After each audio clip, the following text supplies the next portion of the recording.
Si Takumi ay nasummon sa isang ibang mundo at natagpuan ang sarili na nakatayo sa harap ng Diyos ang si Nolan. Ngunit ang unang bagay na ginawa niya ay humingi ng taos-pusong paumanhin dahil isa itong malaking pagkakamali. Ipinaliwanag niya na kapag na-activate ang isang summoning spell, ito ay random na pumipili ng mga talunan mula sa Earth upang maging isekai gayunpaman, maayos naman ang buhay ni Takumi, kaya dapat siyang na-exclude sa summoning. Ngunit nagkaroon ng error na naging dahilan upang siya ay madala rin dito, kasabay ng iba. Ang lahat ng ito ay dahil sa walang ingat na pag-activate ng summoning spell ng Holy Sidonia Empire. Dahil hindi naman dapat na summon si Takumi, dinala siya ni Nolan sa lugar na ito, habang ang lahat ng iba pang mga na-summon na bayani ay napunta direkta sa Sidonia. Kaya naman sinabi ni Takumi na ibalik na lang siya sa Earth dahil nagkamali lang naman pala sila. Pero sinabi ni Goddess Nolan na hindi na pwede. Ipinaliwanag ni Nolan na ang spell na ginawa niya ay hindi basta-basta na disrupt ang mga laws ng mundo. Kapag na-summon ka dito, wala nang balikan. Sobrang nagpanik si Takumi, kaya dinagdag pa ni Nolan na kung babalik siya, wala na siyang katawan na babalikan sa Earth dahil namatay na ito. Kaya agad tinanong ni Takumi kung ano na ang mangyayari sa kanya. Sinabi ni Nolan, ang tanging magagawa mo lang ay sumuko na sa buhay mo sa Earth at muling mabuhay bilang isang residente ng Milgard. Dahil dito, napatulong si Takumi kung mapupunta rin siya sa Sidonia. Sinabi ni Nolan na posible ito, pero napakagulo ng lugar na yon, at kapag doon siya napunta, hindi siya tratuhin ng maayos dahil isa lang siyang mistake summon. Lalo pang nagpanik si Takumi, kaya sinabi ni Nolan na huwag siyang mag-alala dahil sa ibang mundo siya dadalhin, isang mundo na kagaya ng mga anime na pinapanood niya sa Earth, kung saan may mga dragon at magic. Idinagdag pa ni Nolan na dahil sa pagkakamali niya, bibigyan niya si Takumi ng blessing para mas mapadali ang kanyang bagong buhay. Wala na rin naman choice si Takumi, kaya pumayag na rin siya.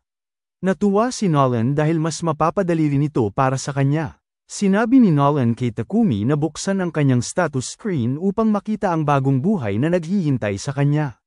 Nang gawin ito ni Takumi, natuklasan niya na balak siyang bigyan ni Nolan ng katawan ng isang 17 taong gulang, kahit na siya ay 40 na. Sinabi ni Nolan sa kanya na huwag nang intindihin ang maliliit na detalye, mas mahalaga raw na pumili siya ng trabaho. Ipinaliwanag ni Nolan na may dalawang pangunahing klase ng trabaho. Kung nais ni Takumi ng mas combat-focused na trabaho, maaari siyang pumili ng mga klase tulad ng swordsman, knight, o hunter. Ngunit kung ayaw niya ng ganitong klase ng buhay, maaari siyang pumili ng production jobs. Hindi gusto ni Takumi ang ideya ng pakikipaglaban, kaya nagpasya siyang pumili ng isang production job. Matapos nito, agad na inimplant ni Nolan ang napiling trabaho sa kaluluwa ni Takumi, kasama ang maraming dagdag na pagpapala. Pagkatapos, ipinadala na siya ni Nolan sa kanyang bagong buhay, nakalimutan lang bigyan siya ng tutorial. Bumagsak si Takumi sa mundong ito na parang isang bulalakaw. Pagkatayo niya, nagulat siya sa kanyang itsura dahil mas bata siya at gwapo pa. Binuksan niya ang kanyang bag, at laking tuwa niya nang makita niyang may laman itong pera at pagkain, na agad nakabawas sa kanyang pag-aalala kung paano magsisimula. Pagkatapos nito, binuksan niya ang status screen. Totoo ngang binigyan siya ni Nolan ng blessing, dahil halos lahat ng importanteng bagay na kailangan niya ay naroon. Nabigla rin si Takumi nang makita niyang mayroon siyang kapangyarihan ng elemental magic, kagaya ng mga nilalaro niyang games dati sa Earth. Agad niya itong sinubukan, at iba't ibang elements ang kaya niyang gamitin. Dito niya tuluyang na-realize na totoong fantasy world nga ito. Ngayon na nalaman na ni Takumi ang kanyang magic, agad siyang nagplano na puntahan ang pinakamalapit na village. Habang naglalakad, nakakita siya ng kahoy at agad niyang ginamit ang kanyang appraise ability. Nalaman niya na isa itong matibay na kahoy na ginagamit sa paggawa ng spear. Agad niyang ginamit ang model ng magic niya, at sa isang iglap, nakagawa siya ng spear mula sa kahoy na ito. Dahil dito, ginanahan si Takumi, kaya inscan niya ang paligid upang makahanap pa ng mahahalagang bagay. Naubos niya ang ilang oras sa pangungulekta, at sa sobrang dami ng nakuha niya, hindi niya alam kung saan ito ilalagay dahil maliit lang ang kanyang bag. Dito niya naalala na binigyan din siya ni Nolan ng item box. Agad niyang inilagay ang lahat ng nakolekta dito, sabay pasasalamat kay Goddess Nolan. Maya-maya, may isang batang tumatakbo papalapit sa kanya. Laking gulat ni Takumi nang makita niyang hinahabol ito ng isang napakalaking rabbit. Agad siyang inatake ng halimaw, kaya nagpanik siya ng sobra. Sa hindi sinasadyang pagkakataon, aksidente niyang napatay ang halimaw. Nagpasalamat agad si Takumi kay Nolan, dahil inakala niyang siya ang may gawa nito. Dahil sa pagkatalo ng halimaw na Ranit, biglang na-assign si Takumi bilang isang warrior. Ngunit hindi natuwa si Takumi sa bagong ranggo na ito, dahil gusto lang niya ng payapang buhay. Maya-maya, nagpasalamat ang bata sa kanya. Tinanong ni Takumi kung saan ito galing, at sinabi ng bata na namumulot lang siya ng mga herbs ngunit masyado siyang nalayo sa village kaya siya hinabol ng halimaw. Natuwa si Takumi nang marinig ang tungkol sa village. Agad niyang tinanong ang bata kung pwede siyang sumama, dahil wala siyang matutulugan mamayang gabi. Pumayag naman ang bata, pero bago iyon, tinanong niya si Takumi kung may balak itong kunin ang bangkay ng rabbit dahil sobrang mahal nito at napakasarap kainin. Sayang nga naman, kaya agad itong kinuha ni Takumi gamit ang kanyang storage box. Dito niya na-realize na ginawa niya ito sa harap ng bata. Balak sana niyang itago ang kanyang mga abilidad, pero wala na siyang magagawa. Nagpatuloy na lang sila sa paglalakad papunta sa village. Samantala, ang iba pang mga taong kasama ni Takumi na nasummon ay naipadala sa Sidonia Empire. Sobrang nagtataka sila kung ano ang nangyayari. Maya-maya, may isang babaeng dumating at tinawag silang mga bayani. Ipinaliwanag nito na wala na sila sa Earth at nasummon sila sa mundong ito upang gamitin ang kanilang mga kapangyarihan para iligtas ang mundo. Nagpakilala ang babae bilang Elizabeth, ang Sidonia Empress ng Sidonia Empire. Pero sa unang tingin pa lang naramdaman niya agad na hindi dapat pagkatiwalaan ang babaeng ito. Maya-maya, na-unlock ang isa sa mga kapangyarihang binigay ni Goddess Nolan, ang Power of Revelation. Sa kapangyarihang ito, nagtitiwala siya sa kanyang kutob, at lumalabas ang tamang sagot. Dahil dito, agad siyang sumunod sa kanyang instinct na huwag magtiwala kay Elizabeth dahil delikado siya.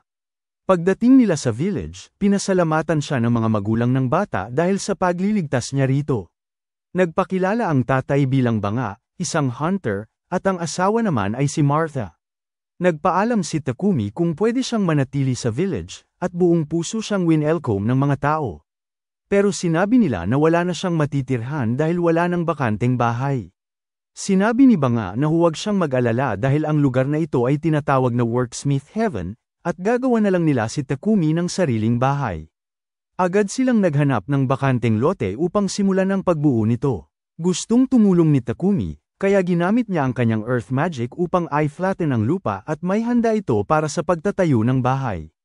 Ngunit bigla siyang napaluhod dahil napakalakas nito sa mana. Bilib na bilib ang mga tao dahil kayang-kaya ni Takumi gumamit ng magic.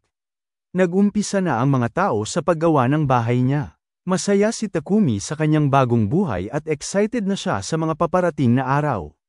Nabuo na ang bahay ni Takumi. Madali rin siyang nakagawa ng mga furniture gamit ang kanyang mga abilidad. Maya-maya, natuklasan niya na pwede palang palitan ang kanyang trabaho sa status screen. Pinalitan niya ang warrior job sa alchemist at worksmith job. Kasama si Banga, nangolekta siya ng mga ore ng bakal, pilak, at tanso. Natuklasan pa niya ang isang bihirang material na puno ng mana na tinatawag na magic iron ore. Nagpasya siyang tunawin ang lahat ng ito upang gawing mga inggit. Sinimulan ni Takumi sa bakal na ore at napansin niyang sa mundong ito, hindi na kailangan ng pugon dahil sa mahika. Sa pamamagitan ng kombinasyon ng kanyang alchemy at earth magic, matagumpay na na-transform ni Takumi ang hilaw na ore sa mga inggit. Ngunit ang proseso ay kumokonsumo ng napakalaking halaga ng mana. Sa kabila ng pagod, ipinagpatuloy niya ito, matiig ang ginagawa ang lahat upang makagawa ng pinakamaraming materyales hanggat maaari. Maya-maya, dumating ang bata at nagulat nang makita si Takumi na collapse dahil sa sobrang pagka-drain ng kanyang mana. Dahil dito, pinagalitan siya ni Martha dahil sa sobra niyang pag-abuso sa paggamit ng magic. Banilinan siya nitong maghinay-hinay, sabay bigay sa kanya ng mana potion. Nagpatuloy si Takumi sa paggawa bilang alchemist, ngunit binabantayan na siya ni Martha upang maiwasan ang sobrang paggamit ng mana. Nakapag-extract si Takumi ng mga bakal, pilak, at ginto, na ginamit niya sa paggawa ng mga kasangkapan at armas. Dahil dito, tumaas ang antas ng kanyang alchemist at worksmith jobs. Maya-maya, gumagawa sila ni Boban ng kutsilyo, at matapos ang kanilang trabaho, tuwang-tuwa si Boban dahil ito ang pinakamatalim na espadang nagawa nila, dahil sa tulong ni Takumi. Umangat din ang antas ng blacksmith ni Takumi dahil dito. Makalipas ang ilang oras, pumunta si Takumi kay Banga upang humingi ng potion, na ginamit niya bilang base upang makagawa ng sarili niyang potion gamit ang mga herbs na nakolekta niya. Habang gumagawa ng potion, mukhang mangkukulam si Takumi, ngunit natapos niya ito. Napansin niya na ang kulay ng ginawa niyang potion ay iba sa binigay ni Banga, at nagre-radiate ito ng mana. Hindi pa rin tumigil si Takumi sa kanyang pagsasanay. Sa kagubatan, sinadya niyang kumain ng mga poisonous na halaman. Kapag nalason siya, agad niyang ginagamit ang healing magic upang gumaling. Ginagawa niya ito upang makadevelop ng poison resistance skill. Alam niyang delikado ang paraang ito, ngunit ito ang pinakamabilis na paraan para ma-develop ang kakayahang yun. Habang nagmumuni-muni si Takumi, bigla siyang hinarap ng isang level 25 monster, isang higanteng baboy ramo. Sumugod ang halimaw, at inatake ito ni Takumi gamit ang kanyang armas, ngunit hindi ito gumana. Napilitan siyang gamitin ang kanyang elemental magic, ngunit wala rin itong epekto. Nagpanik si Takumi, hindi alam ang gagawin. Maya-maya, napansin niya ang isang poison spider na mukhang sugatan. Bago pa siya makapag-isip, papasugod na ang baboy ramo sa kanya. Nagsisimula ng sumuko si Takumi, ngunit sa hindi inaasahang pagkakataon, niligtas siya ng gagamba. Tumalon ito sa mata ng baboy ramo, tinakpan ito, at nagdulot ng pagkabelang sa direksyon ng halimaw. Subalit, kahit na pansamantalang naantala ang halimaw, muli itong umatake. Nang maiyak-iyak na si Takumi sa takot, biglang may nag-click sa utak niya. Ginamit niya ang kanyang chemical decomposition skill, at sa isang iglap, namatay ang halimaw. Ang kapangyarihang ito ay direktang dinidecompose ang loob ng katawan ng sinumang tamaan nito, kaya walang nagawa ang baboy ramo laban dito. Dahil sa pagkatalo ng armored boar, na-unlock ni Takumi ang martial art at combat magic skills. Pagkatapos nito, tinignan niya ang sugatang poison spider na tumulong sa kanya. Agad niya itong ginamo gamit ang kanyang healing magic bilang pasasalamat sa pagliligtas nito sa kanyang buhay.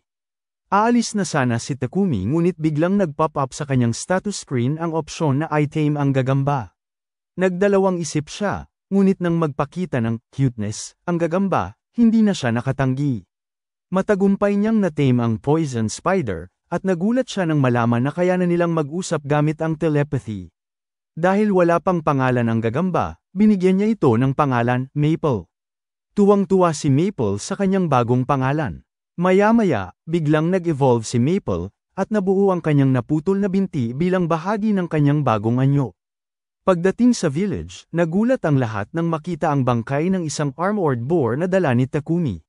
Lalong lumaki ang gulat ng mga tao nang mapansin ang poison spider na nakasabit sa balikat niya. Ipinaliwanag ni Takumi na na-tame niya si Maple. Bagamat imposible ang pag-tame ng mga insekto, napahanga niya ang buong village. Kinagabihan, sama-sama nilang pinagdiwang ang tagumpay ni Takumi at nagdaos ng salo-salo gamit ang karne ng armored boar. Bilang pasasalamat, ibinigay ni Banga ang sungay at pangil ng baboy damo kay Takumi, na sinabing napakahalaga nito at maaaring ibenta sa mga malalaking lungsod.